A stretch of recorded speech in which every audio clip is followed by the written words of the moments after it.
Ready for a deep dive. Today, we're going back to 18th century England.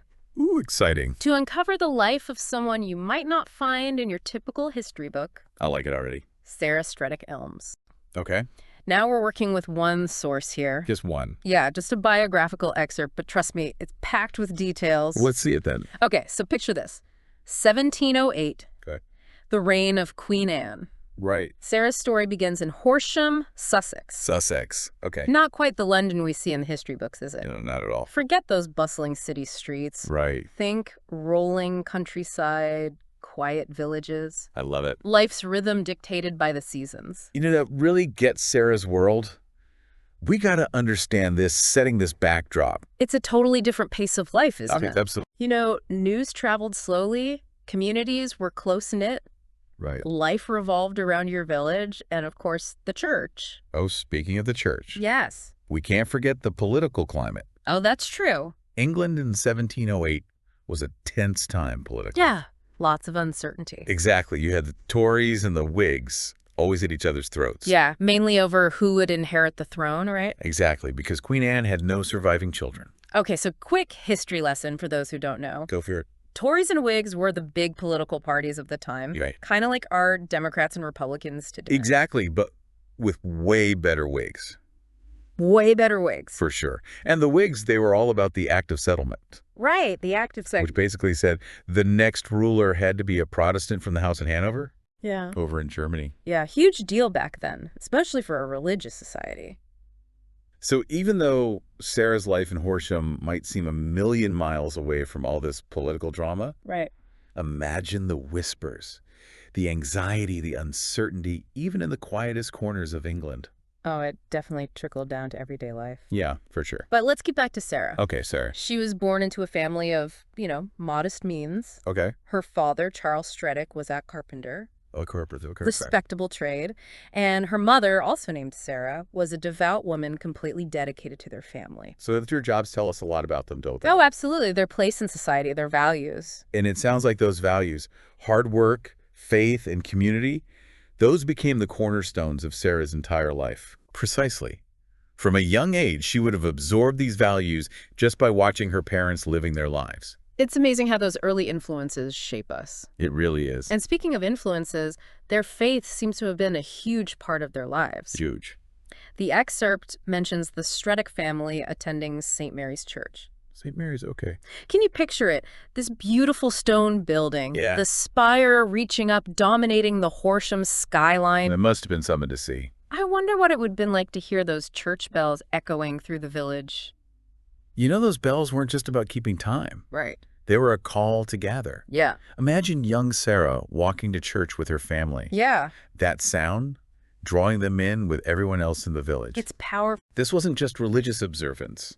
It was the heart of their social life. Right, you're getting your news, you're catching up with your neighbor. Exactly, strengthening those community bonds. But it wasn't all prayer and seriousness, was it? No, of course not. Sarah also learned practical skills from her mother. Right. Cooking, sewing, managing a household. All essential skills for a young woman back then. Essential. These weren't just chores, you see. Right. They were seen as absolutely crucial for building a stable and prosperous home. Wow. So these skills weren't just about being practical. They were about contributing to the family's well-being. Exactly, ensuring it continued on. It makes you appreciate how important those skills really were. For sure. It wasn't just about a tidy house. It was about upholding tradition, contributing to the family unit. Absolutely. And with that foundation of faith, family, and hard work, Right. Sarah enters adulthood, ready for the next chapter. Marriage. Marriage. And thankfully, our excerpt introduces us to the man who would sweep her off her feet. Okay, let's hear it. In 1729, at 21 years old, Okay. she marries Richard Elms, a local bricklayer. A bricklayer. And where else would they tie the knot but in that same beloved St. Mary's Church, Oh, that's sweet. where she'd spent so much of her life. You know, that detail speaks volumes, doesn't it? How so? Marrying in the same church she's been going to since she was a child. Yeah. It just underlines how important faith and community were to them. Right. This wasn't just two people getting married. It was about families, traditions, histories all coming together. I can practically hear those bells ringing myself. Right. and see the sunlight streaming through the stained glass windows. Beautiful. But let's talk about the groom here. Okay, yes. Richard Elms. Richard. A bricklayer, like his father, Okay. sounds like quite a catch. Yeah. The excerpt mentions his sparkle Charcoal. and his gentle sense of humor. Interesting. Not exactly the words that come to mind when you think 18th century bricklayer. Not really, no. Yeah. You don't think sparkle. No. But it's a good reminder that life back then was, it was a mix of hardship and joy. Right, of course. And think about it. Richard working with his hands, just like Sarah's father. Yeah. Bricklaying wasn't just a job. No. It was a craft, essential for building their community. They're literally building it. Literally, they were creating the structures that housed families, businesses, lives. It's amazing to think about how their work was so intertwined with the fabric of their community. It really is. And speaking of building Sarah and Richard, Yeah. they wasted no time in starting a family of their own. Okay. Get ready for this. Yeah. 9 children. 9. 9. I can barely keep a houseplant alive. Right? So I'm in awe of Sarah's strength and resilience. Yeah. Raising such a large family in those times. It's hard to imagine today, isn't it? Yeah. 9 children meant constantly feeding, clothing, caring for all these little ones. Oh, yeah. And on top of that, the realities of life in the 18th century. Yeah. High infant mortality rates. Yeah. Diseases like smallpox always around the corner. It's scary. It really makes you realize how precious and fragile life was back then. Absolutely. And while the excerpt does say that the Elms family was spared from smallpox, Right. They were lucky. which, ravaged England during that time, It did. you can only imagine the constant anxiety, Yeah. the fear every time a child had a cough or a fever. Absolutely. It's a side of history we don't often think about, but it was a daily reality. For sure. And that's where faith played such a big role. Their faith. Yeah, not just in their spiritual lives, but as a source of comfort and hope. Yeah, when times were uncertain. Exactly. Right. Faith wasn't just about Sunday service for them. It was Right. a lifeline. Yeah, a source of strength within their community. And it makes you think about community back then. How so? We can feel so isolated today, even though we're surrounded by people. Right. But in Sarah's time, your community was everything. It really was. It was a safety net, a sense of belonging.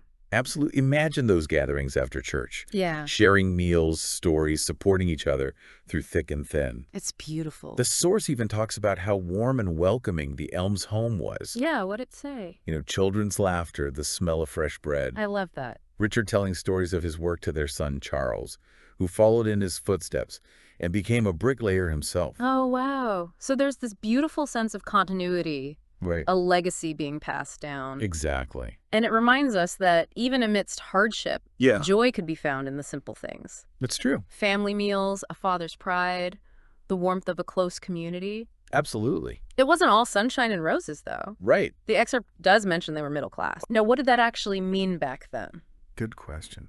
It's not like they had fancy carriages and went on vacation. No, not at all. So, Middle class in the 18th century meant they had a certain level of comfort, okay, but life was still about hard work, right. budgeting carefully, Makes sense. and always knowing your place. So they weren't living in luxury, No. but they had stability. And in those uncertain times, that was huge. Yeah. Stability, family, faith. Those were the anchors of Sarah's world. It's true. But even the strongest anchors can be tested right. Oh, for sure.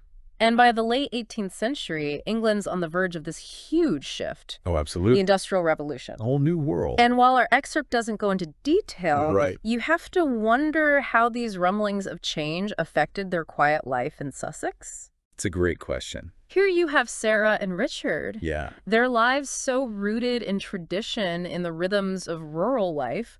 Right. Totally different from the factories popping up in the cities. Exactly. And then suddenly everything's changing at this breakneck pace. It was a time of massive opportunity, but also a lot of uncertainty. Right. Like, imagine the conversations around their dinner table. Oh, I know, right? Were they excited by these changes? Yeah.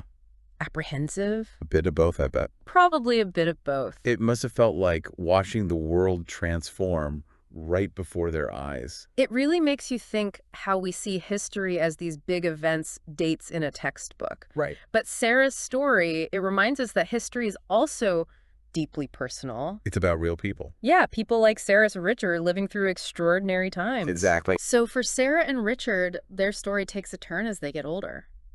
Yeah, what happened? After over 50 years of marriage, Wow. 50 years. Richard passes away in 1784. Well, that's heartbreaking after spending so much of their lives together. It really is. Building a life, raising a family. And yet, even in the face of such a huge loss, Sarah's strength shines through. That's the kind of strength faith gives you. The excerpt says she found comfort in her faith and in the love of her children and grandchildren. It's a testament to her, isn't it? Absolutely. The support system she built around herself. That foundation of faith, family, community. Exactly. Those values weren't just words to Sarah, they were her lifeline. And she needed that strength as she navigated those final years as a widow. She lived a long life, though, didn't she? She did. She lived to be 97 years old. Wow, 97. To put that in perspective, Yes. she lived through the reigns of 5 monarchs. 5. That's incredible. Talk about a front row seat to history. Imagine all the changes she saw. From a world lit by candlelight to one with gas lamps. Amazing. From horse-drawn carriages to the steam engine. It makes you think. It really does. What can we learn from her story, even after all these years? That's a great question. What can we learn? How can her resilience, her faith, the importance she placed on community inspire us today? Especially in our rapidly changing world. It's something to think about, for sure. It really is. Well, that's the amazing story of Sarah Stredick Elms. Thank you for sharing that with me. A life that reminds us that history isn't just dates and battles. It's about real people. It's about the human experience. It's about the human experience. Thanks for joining us on this deep dive back in time. Until next time. Until next time.